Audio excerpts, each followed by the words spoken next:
COVID-19 has been top of mind for voters in polling places for weeks now. We've heard the safety measures that were put in place at the polls, and there's been issues with delayed mail-in ballots as well. So how did everything go now that we finally reached Election Day? Isaiah Kim Martinez begins our team coverage with that answer. Isaiah.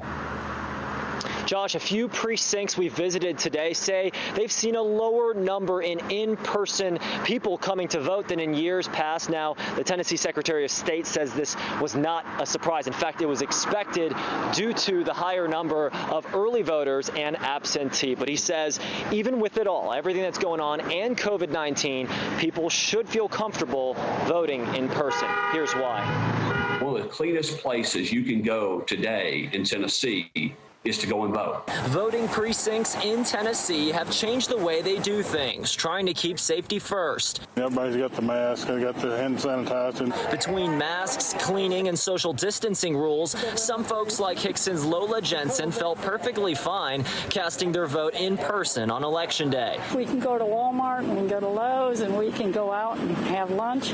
We can go vote. But many clearly haven't, with a sizable uptick in absentee mail-in voting, unlike the state has ever seen. We've heard some of those voters now voice concerns on whether their ballots will make it in on time due to limited polling staff hours.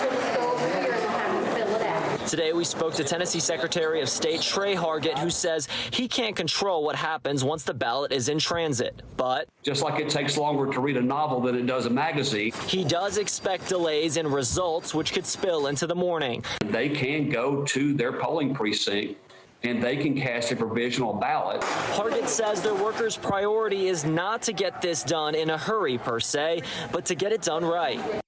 The Tennessee Secretary of State Hargett, who you just saw, says more than 60% of voters in the state voted early. And he also says when it comes to the speed of absentee by mail ballot, that is beyond their control and actually all has to do with the United States Postal Services and what they're doing with their staff. And, quote, this is what he said, a, quote, weakness in the chain.